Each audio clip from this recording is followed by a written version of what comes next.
Olá, este é o terceiro vídeo da aula 4. Nesta aula nós vamos falar sobre inferência a respeito da média populacional, né, que é um vetor de médias, no caso multivariado, tá? Esse material foi produzido baseado no livro do Johnson e Wickern, e é o primeiro vídeo sobre inferência para média, tá? Nós teremos outros vídeos depois com aplicações e também com teste de hipóteses. Bem, eu começo a partir de uma amostra aleatória de vetores p variados, né, que tem distribuição normal p variada, com média μ e variância sigma. Então, a minha amostra é composta de x1 até xn, né? A função densidade de probabilidade conjunta de x1 até xn vai ser o produtório, né, da função densidade de probabilidade de cada elemento dessa amostra, né? Como ela é uma amostra aleatória, os elementos são todos independentes, então a gente pode fazer o produto, né, para obter a distribuição conjunta e a função densidade de probabilidade conjunta de x1 até xn, tá? Então aqui, ó, eu tenho a função densidade de probabilidade da normal multivariada, né, que é 1 sobre 2π elevado a p sobre 2, determinante de sigma elevado a meio, exponencial dessa forma quadrática aqui, então menos meio, né, de xj menos μ transposto, sigma menos 1, xj menos μ, ok? A gente pode desenvolver o produto aqui, então eu fico com 1 sobre 2π elevado a np sobre 2, determinante de sigma elevado a n sobre 2, né? Porque eu tenho, então, produto de n termos de determinante de sigma, fica com determinante elevado a n sobre 2. E o produto das exponenciais aqui vira a exponencial da soma para j de 1 até n, de menos meio, xj menos μ transposto, sigma menos 1, xj menos μ, ok? Bem, a função densidade de probabilidade, ela é uma função dos elementos da amostra, né? Então, de x1 até xn, como se eu conhecesse o μ e o sigma, que é onde estão os parâmetros que eu quero estimar. Na verdade, a gente não conhece esses parâmetros, mas a gente vai observar a amostra e, portanto, a gente vai olhar para essa mesma função, só que como uma função dos parâmetros. Como a função olhada como função dos parâmetros, ela não é mais uma densidade de probabilidade, então a gente chama ela de função de verossimilhança, tá? Mas antes de chamar ela de função de verossimilhança, a gente vai desenvolver algumas contas aqui para facilitar a obtenção dos estimadores de máxima verossimilhança. Eu não vou fazer todo o desenvolvimento para obter esses estimadores, tá? Mas eu deixo para vocês daqui a pouco uma referência de onde tem todas as contas, tá? A gente vai desenvolver uma parte das contas aqui e eu deixo indicado para vocês aonde que tá o restante, tá bom? Bom, para fazer esses desenvolvimentos, eu vou falar de um resultado aqui que vai ser útil para a gente, tá? Que envolve o traço de uma matriz, ele vai facilitar as contas onde aparece aquela forma quadrática, tá? Então, a gente tem essa forma quadrática aqui, né? Os parâmetros, eles aparecem aqui dentro em μ e na matriz sigma, tá? Seja A uma matriz K por K, simétrica, e X um vetor com dimensão K por 1. Qual que é a dimensão do X transposto a X? Então, o X é K por 1, o X transposto é 1 por K.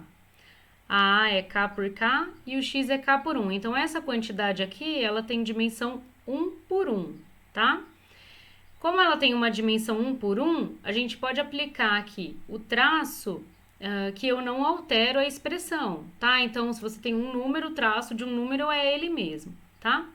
Só que aqui dentro, como a gente tem uma expressão quadrática, né? Eu uso uma propriedade do traço, porque isso vai facilitar as minhas contas, tá? Então, o traço de x transposto a x, eu posso pegar esse x aqui e passar para a direita, tá? Que eu não altero o traço, é uma propriedade que a gente viu lá do traço. Então, isso é igual ao traço de A x transposto, tá? Dessa forma aqui, eu deixo o que tem x tudo aqui para o lado direito, tá? E eu isolei o que tem A aqui do lado esquerdo. Além disso, o traço de A, lembra? que era a soma dos autovalores de A, ou seja, a soma para I de 1 até K de lambda I, em que lambda I é autovalor de A para I de 1 até K, tá? Então, a gente guarda esses dois resultados aqui que a gente vai usar daqui a pouco. Então, lá no núcleo da função densidade de probabilidade, que vai ser o núcleo da verossimilhança, aparece isso daqui, soma para J de 1 até N, de xj menos mi transposto, sigma menos 1, xj menos mi. Como essa quantidade aqui tem dimensão 1 por 1, a gente pode aplicar o traço, tá? Então, fica com a soma do traço. Aqui dentro, a gente vai aplicar essa propriedade do traço, tá? Então, eu pego esse xj menos mi transposto e passo lá para a direita. Então, eu fico com traço de sigma menos 1, xj menos mi transposto. Então, eu não alterei a minha expressão, tá? Bem, o traço é linear. A gente pode passar essa soma para dentro do traço, tá? Quando eu passar a soma para dentro do traço, o sigma menos 1 não depende do j. Então, o sigma menos 1 vai sair da soma, tá? Portanto, a gente fica com traço de sigma menos 1, soma para j de 1 até n, xj menos mi transposto, ok? Então, a gente trabalhou aqui dentro com propriedades do traço, da soma, né? E a gente reescreveu, então, aquela expressão dessa forma aqui. Então, aqui eu estou repetindo a mesma expressão. E aí, aqui a gente vai fazer uma matemática, tá? Então, eu vou somar e subtrair o x barra aqui dentro de cada terminho, tá? Então, eu fico com xj menos x barra, mais x barra menos mi, e a mesma coisa do lado de cá, transposto, tá? Bom, agora nesse ponto aqui, tem alguns cálculos que eu deixo para vocês como exercício, tá? Que é mostrar que daqui a gente chega aqui. Então, eu separo os termos que tem xj e x barra, e os termos que tem x barra menos mi. O que eu fiz aqui? Então, eu estou separando onde aparece o mi e onde não aparece o mi, tá? Por quê? Porque a gente vai ter uma expressão que daqui a pouco a gente vai querer derivar em mi e em sigma. Então, agora, a gente reescreve a função densidade de probabilidade, só que eu vou olhar ela como uma função de mi e de sigma, então eu vou chamar ela agora de função de verossimilhança, tá? Então, aqui, ó, a gente tem a função de verossimilhança, é uma função de mi e de sigma, dado x1 até xn, que é, então, aquele termo que a gente tinha constante ali na frente, né? Só que essa constante, ela depende do sigma. E a gente tem a exponencial, então, desse pequeno monstrinho aqui que a gente obteve no slide passado, né?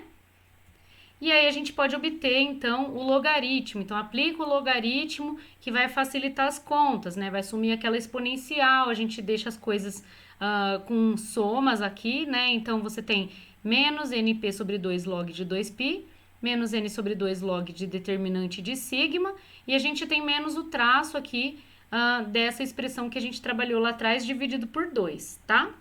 Bem, então, nesse ponto, a gente tem uma função log verossimilhança, né? Que é uma função de mi e de sigma.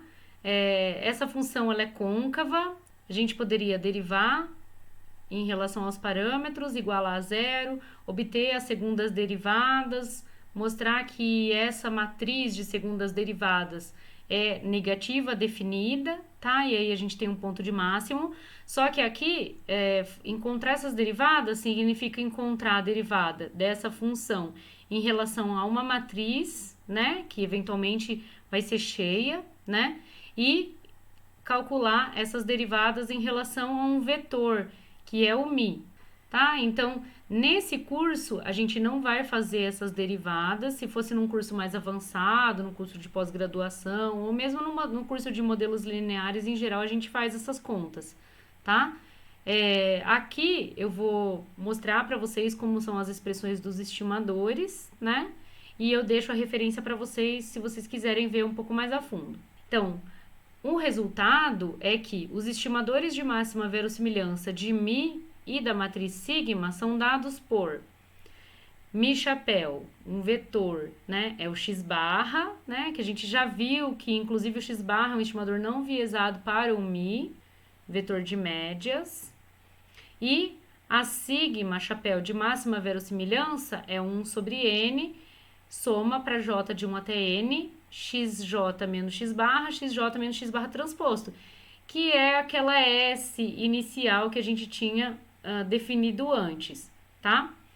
As estimativas de máxima verossimilhança, ou seja, depois de observar a nossa amostra de mi e de sigma, então são dados por mi chapéu igual x barra, né? Então esse daqui é o estimador, é antes de observar a amostra. O x barra é a estimativa, né? Então é um vetor de estimativas que é depois de observar a amostra.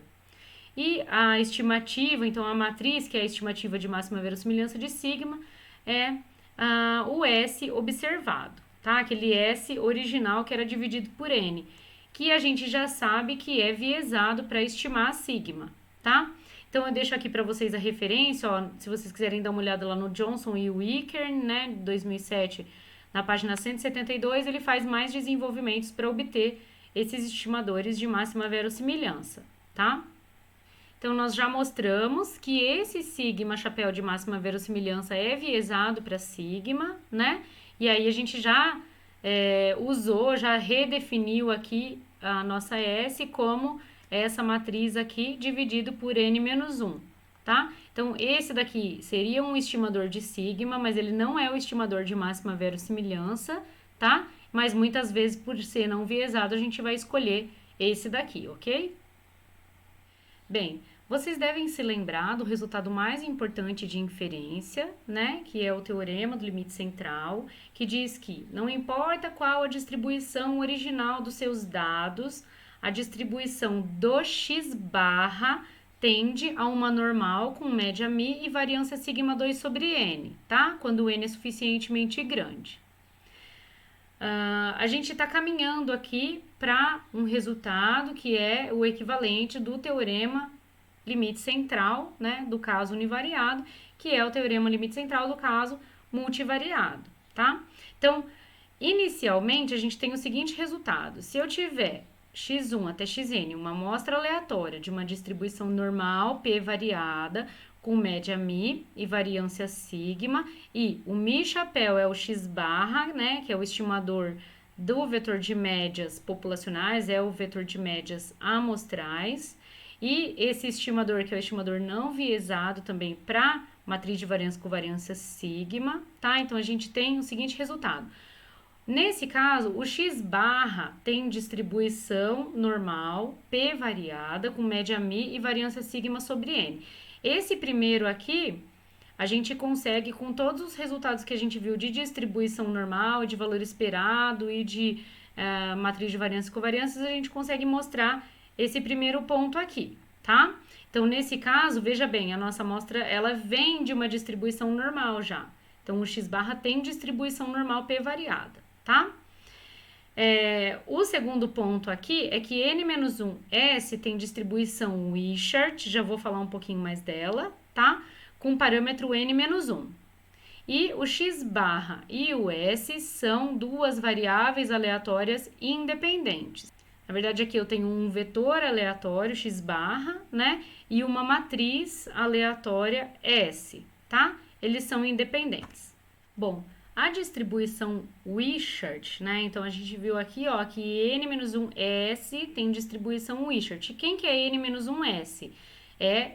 Você cancela esse n-1 aqui com esse n-1 e você fica com uma matriz, tá? Então, essa Wishart, ela é uma generalização, né, em forma matricial da distribuição gama, e ela é definida, então, ela pode ser obtida a partir de soma de produtos de normais multivariadas independentes com média zero e variância sigma, tá?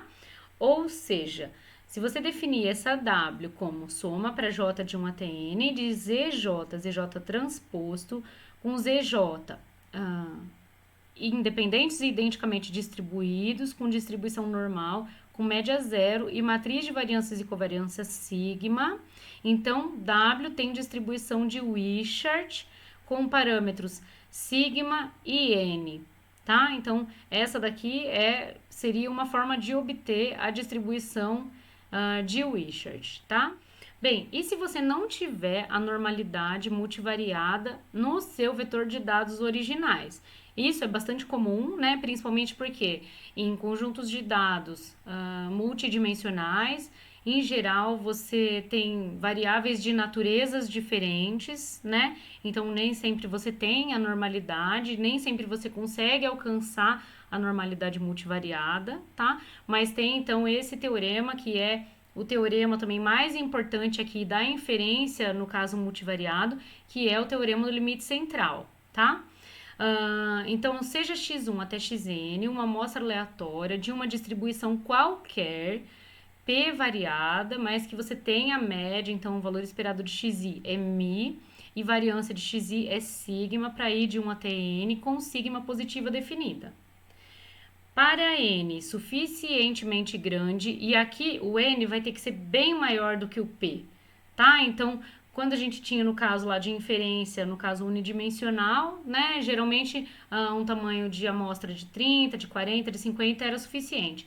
Aqui a gente vai precisar de amostras bem maiores do que isso para ter uma aproximação boa aqui para normal, tá? Então, para n suficientemente grande e n bem maior do que p, nós temos então que raiz de n x barra menos mi tem distribuição normal p variada, com média zero e matriz de variâncias e covariâncias sigma, tá? Notem que não é a variável original que tem a sua distribuição aproximada pela normal quando n cresce. É o vetor de médias amostrais, tá? Então, vetor de médias menos mi vezes aqui raiz de n tem uma distribuição aproximadamente normal, p variada com média zero e matriz de variância e covariância sigma, tá? E além disso, a gente tem aqui essa forma quadrática, né? Com o S aqui no lugar do sigma, tem uma distribuição aproximadamente Q quadrada com P graus de liberdade, tá? Então, a gente tem um N aqui, x barra menos mi transposto, S a menos 1, x barra menos mi, com uma distribuição aproximadamente Q quadrado, tá? Então, esse é o resultado mais importante da inferência no caso multivariado, que é o teorema do limite central, ou seja, não importa qual a distribuição original dos seus dados, o vetor de médias vai ter uma distribuição aproximadamente normal quando o n é bem maior do que o p, tá? Bom, então, dito isso, né, então, sabendo que a gente tem uma versão do teorema do limite central no caso multivariado, então a gente vai partir para os testes de hipótese sobre a média, tá? A média aqui, vetor de médias. Então, sejam x1 até xn uma amostra aleatória de uma distribuição normal p variada, com vetor de médias mi e matriz de variância e covariância sigma, e sejam x barra, o vetor de médias amostral, S, a matriz de variâncias e covariâncias amostrais, que é o estimador não viesado. Então, a gente já sabe que está dividindo por n-1, tá?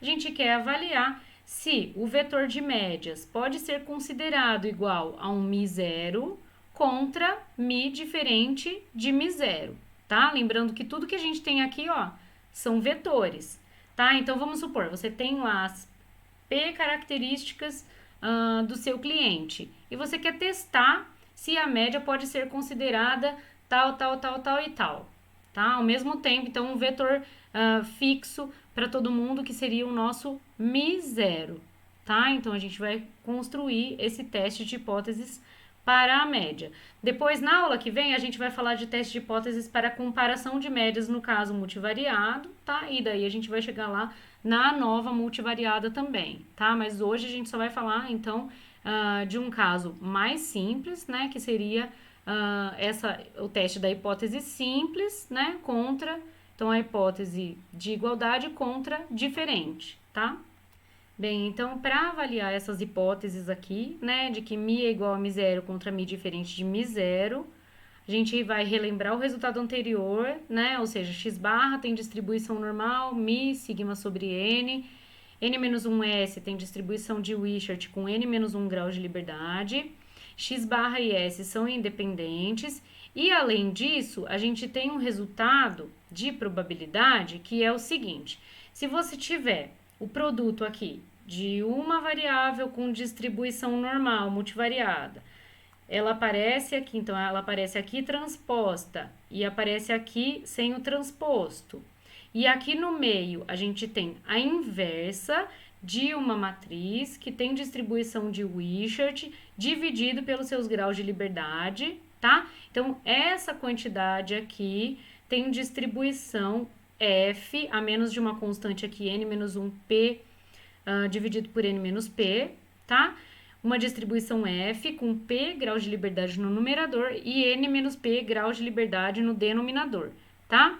Esse resultado provavelmente vocês não viram, tá? Mas a gente vai usar aqui. E aí eu recomendo que vocês deem uma olhada no Johnson, capítulo 5, que lá tem mais desenvolvimentos para esse teste que a gente está fazendo, tá?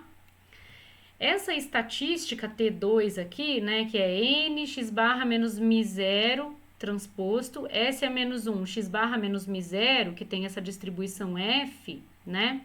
Ela é conhecida como estatística T2 de Hotelling, tá? E esse teste aqui, ele é uma generalização do teste T para médias, né? Que vocês veem lá no curso de inferência. Então, você faz um teste para média lá no curso de inferência unidimensional, né? Mi igual a Mi0 contra Mi diferente de Mi0. Você desenvolve e obtém um teste T, tá? Então, na verdade, essa estatística aqui, se você comparar com o que você tem lá do curso de inferência unidimensional, você vai ver que essa daqui é o quadrado da estatística que você tem lá, tá? Claro, aqui a gente tem P variáveis, e a gente está testando P médias, tá? Na verdade, a gente está testando um vetor, né, que tem dimensão P por 1, que é o vetor Mi. Bom, dessa forma, nós rejeitamos H0 a um nível de significância alfa se o T2 observado, que é N, X barra menos Mi0 transposto, S é menos 1, X barra menos Mi0, for maior do que N menos 1P dividido por N menos P, quantil da F com P graus de liberdade no numerador, N menos P graus de liberdade no denominador e alfa. Esse quantil aqui é o quantil alfa superior, ou seja, o quantil que deixa alfa de probabilidade acima dele na distribuição F, tá? Então, você pega a tabela da F, ou você calcula lá pelo R, ou usando Python, você vai calcular o quantil e vai comparar, então, essa quantidade aqui com o que você tem observado da estatística T2 de Hotelling, tá? Se o valor da estatística for maior do que essa quantidade aqui, né, fixando um alfa, por exemplo, em 5%, então você vai rejeitar que Mi é igual a Mi0, tá? Então, veja bem, vamos olhar para essa estatística. O que ela diz pra gente? Então, ela está calculando uma distância, né, ponderada pela inversa da matriz de variâncias e covariâncias, aqui é menos 2n, tá? Entre x barra e Mi0. O Mi0 é o valor que está lá na sua hipótese nula, tá? Então, se você tem evidências na sua amostra de que o Mi pode ser considerado Mi0, então o x barra que você vai observar, ele vai estar muito próximo do Mi0, tá? Aqui poderia ser um x minúsculo, né, pessoal? X'inho barra menos Mi0, transposto, S é menos 1, x'inho barra menos Mi0, tá? Já que é o observado aqui, tá? Então, você está medindo a distância entre o Mi0 e o x barra que você observou na amostra. Usando o quê? Usando uma distribuição conhecida para uma quantidade que é essa forma quadrática aqui, ok? Então, se na sua amostra você observou um valor de x barra que está próximo do Mi0, que está lá na hipótese nula, então você tem evidência na sua amostra para não rejeitar H0, tá? Agora, se o x barra está longe do Mi0, então você tem evidência na sua amostra para rejeitar a hipótese nula, tá? Lembrando aqui que a gente nunca vai falar assim, eu aceito a hipótese, né? Então a gente não aceita, a gente vai simplesmente rejeitar ou não rejeitar. Por quê? Porque se você colocasse um mi um pouquinho pra cá, talvez você também não rejeitasse. E aí, uma vez que você falou que aceita aquele mi zero, então você está assumindo como verdade absoluta aquele mi zero. E não é essa a ideia, né? Então, a ideia é você olha para sua amostra, vê se você tem evidência a favor ou contra a hipótese nula. Se você tiver contra a hipótese nula, você vai falar, eu rejeito. Então, esse valor não faz sentido para o meu mi zero. Agora, se você não tem evidência na sua amostra para rejeitar, você fala assim, ó, eu não rejeito. Quer dizer, eu não vou dizer que é aquele valor, tá? Mas eu não tenho evidência para dizer que não é, ok? Bem, a estatística T2 de Hotelling, ela tem uma propriedade interessante, tá? Que vai facilitar, em alguns casos, o teste de hipótese. Então, digamos que você tem x1 até xn, uma amostra aleatória de uma distribuição normal, p variada, com um vetor de médias μx e matriz de variância e covariância σx. E você tem uma outra variável aleatória, um outro vetor aleatório, que é yi, que é cxi mais d. C e o d aqui são, respectivamente, matriz e vetor fixos, ou seja, não aleatórios, tá? Então, você tem a sua variável original. Imagina que você não quer fazer teste para a média da sua variável original, mas que você quer fazer teste para uma combinação das linhas da sua variável original, ou você quer fazer um teste para alguma outra função linear das suas variáveis originais, tá? Então, a gente já viu que o valor esperado de y é c vezes o valor esperado de x mais d. A variância de y é c sigma xc transposto. Além disso, a média amostral de y é c vezes a média amostral de x mais o d, tá? E a matriz de variância e covariâncias amostral de y é c vezes a sx, que é a matriz de variância e covariâncias amostral de x, vezes c transposto, tá? Então, tem essas propriedades aqui. A média, ela se desloca e ela fica multiplicada por esse c, tá? E a matriz de variâncias e covariâncias fica, então, multiplicada, né, de forma quadrática ali com o c, só que o c, ele vem à esquerda da forma que ele acompanha o x e à direita transposto, tá? Então, nesse caso, digamos que você quer fazer, então, o teste de hipóteses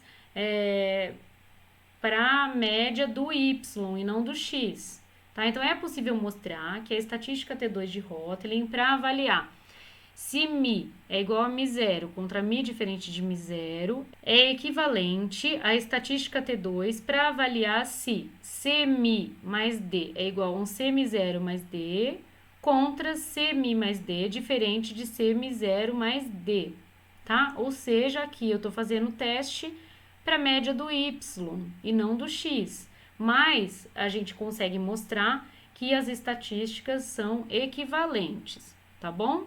Bom, pessoal, por hoje é só. Então, esse é o primeiro vídeo da inferência para média, tá? A gente vai continuar com o teste de hipóteses para média nas próximas aulas, tá? Mas tentem refazer essas continhas aqui e verem se vocês assimilaram, que é bastante conteúdo, né? E é um conteúdo pesado, porque é matricial, então você precisa realmente prestar atenção nas dimensões do que você está escrevendo, tá? E aí, então, na próxima aula a gente continua com o teste de hipóteses, tá bom?